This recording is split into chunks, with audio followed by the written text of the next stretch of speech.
Hey everyone, hope everyone's doing well today and I have an interesting show for you today. And we're going to talk about a guy that first started off with Wild Bill Cutolo in the Colombo family.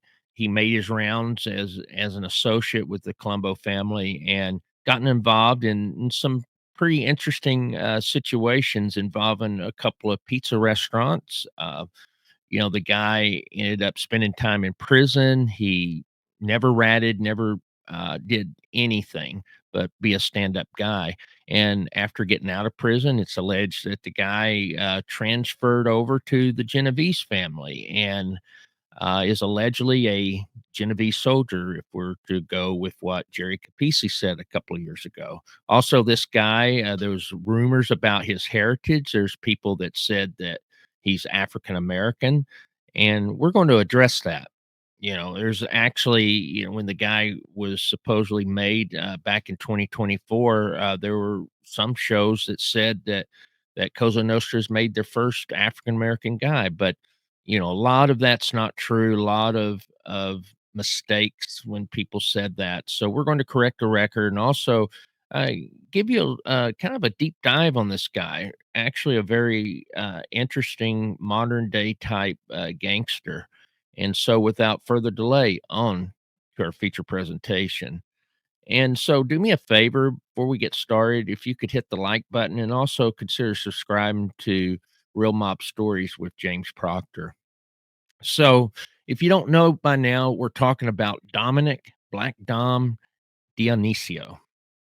And so this guy was born in Brooklyn in 1970, around 1970, and his parents are Sicilian.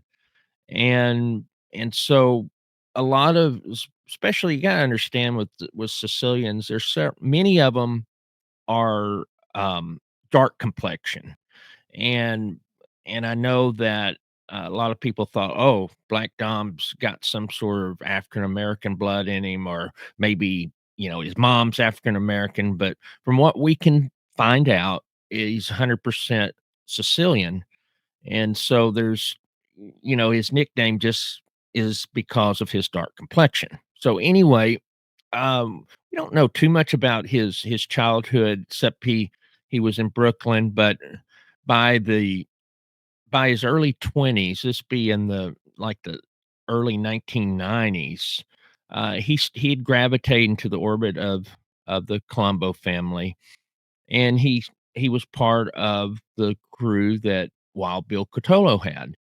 And so some of the guys that he was friends with included little Jojo Russo, Frankie Notch. He knew the Campanella brothers. Also was friends with Bill Cutolo Jr. And so this crew was known to be a formal bunch. And by 1991, we had the war.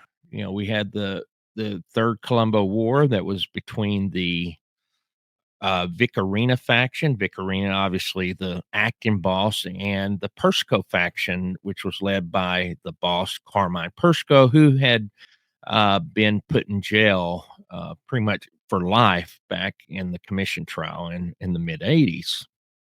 And so um, the Arena faction was the one that Wild Bill Cutolo, I would say he was the main general for that faction, while Greg Scarpa, the Grim Reaper, was the main general for uh, the Carmine Persco faction.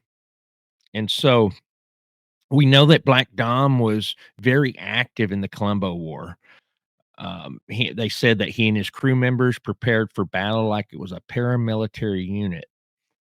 And they said in a court testimony at one tense confrontation outside Catolo's Brooklyn club, they had two men on the roof with rifles. Black Dom and little Jojo Russo was pacing back and forth with Uzis, while others stood guard with pistols. And so, to me, this vivid scene just underscores how deep Black Dom was involved in the street war of the early '90s.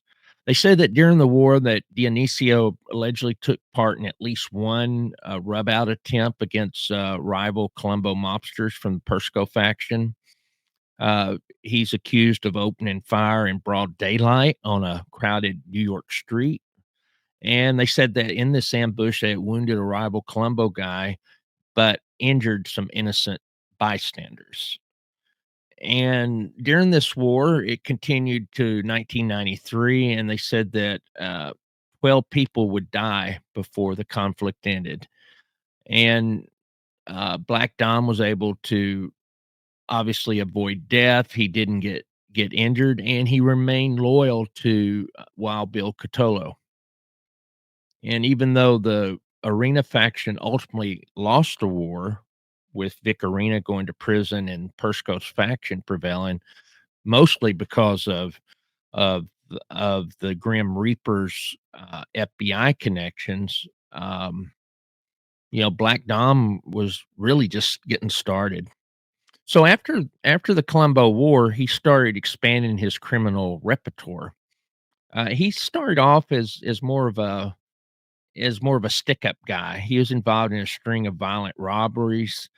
In 1991, not long after the start of the Colombo War, Black Dom robbed an employee of Brooklyn's Megan David Yeshiva at gunpoint. It was a school, a religious school, and they stole over $50,000 in cash and checks. And then they're saying by the late 90s, he had also admitted to robbing drug dealers. And somehow he ended up in Baltimore, Maryland, and he was ripping off marijuana traffickers there. If you know, Baltimore's where if you ever saw The Wire on HBO, that's where it was where the show was actually shot. And so it's just interesting that somehow this Colombo guy ends up on the streets of Baltimore. But, he had a reputation for violence, but he was also being mentored by Wild Bill himself, and he started to get involved more into more of the white collar crime. I mean, he definitely had some sort of intelligence. He was someone that he wasn't stupid, and so he started running some of the boiler room stock schemes for Wild Bill, and he supervised brokers. He made sure the cold callers were doing their part. And what this enterprise was doing was manipulating the prices of penny stocks. Your typical pump and dump stock fraud scheme. And so, while Bill had, you know, Black Dom doing all this for the family, and he was making a lot of money. Eventually, law enforcement catches up, and Black Dom gets indicted around the year 2000 on this, and he ends up pleading guilty to securities fraud and gets a 97-month federal prison sentence for his role in the scam. So after about 8 years, he's out of prison. So no longer had Black Dom finished serving time for, the securities fraud, that then he gets charged again with earlier violent exploits. They say back in 2004 that Dionisio gets charged with racketeering. They said that, specifically to Black Dom, they said he was involved in Colombo War attempted murders and armed robberies from the 90s. And, there were both state charges where Black Dom had gotten off of, and now the feds were basically having the same charges brought against him. And so Black Dom's lawyers was trying to fight back by saying, "Hey, this is double jeopardy. The guy already got off on the state charges. Now you're charging him again with the same offenses." But the feds denied that, and they were allowed to, um, you know, go forward with this trial. So this kept on for a long time, and so he ended up finally pleading guilty to racketeering charges in 2011. And so when you look at the court documents from August 2011 in the Brooklyn federal court, Black Dom admits to the following. He admitted to the 1991 $50,000 yeshiva school robbery. Also admitted to conducting the marijuana heist at gunpoint there in Baltimore. So what they did for him was they dropped the attempted murder counts that were stemming from the Colombo Civil War, and this allowed Black Dom to get a prison sentence of about 6 to 7 years. So what we see is that for most of the 2000s and 2010s, he's behind bars in prison. And so what I want to talk about, and this is the more interesting part of Black Dom's life, is it's the Lucali Pizzeria connection. So after his 2004 indictment, Black Dom was released on house arrest bail conditions, and so he wasn't allowed to leave his house unless it was certain approved activities. One of which is work. So in 2009, Black Dom took a job at Lucali Pizzeria, and the owner was a guy named Mark Iacono. And so this Lucali Pizzeria was considered an upscale celebrity beloved pizzeria. There, Jay-Z would go there with Beyonce. A lot of celebrities like going to this pizzeria. And so the feds found it very suspicious. They didn't think that Black Dom would actually be, slinging pizza. And so they started to follow him, do a lot of surveillance because they just were sure that Black Dom was abusing his bail privileges. And what the FBI observed was that Black Dom was coming and going from Locali's at odd hours. They believed he was using the pizza job as just a way to get out of the house and possibly conduct illegal business. So they challenge Black Dom, try to revoke his house arrest, and so in court, Dionisio was able to produce pay stubs to prove that he was on the payroll. But then the investigators quickly noted that the paychecks had been backdated and sequentially numbered. So what that meant is that Mark Iacono had basically written a stack of checks all at once to cover the past year.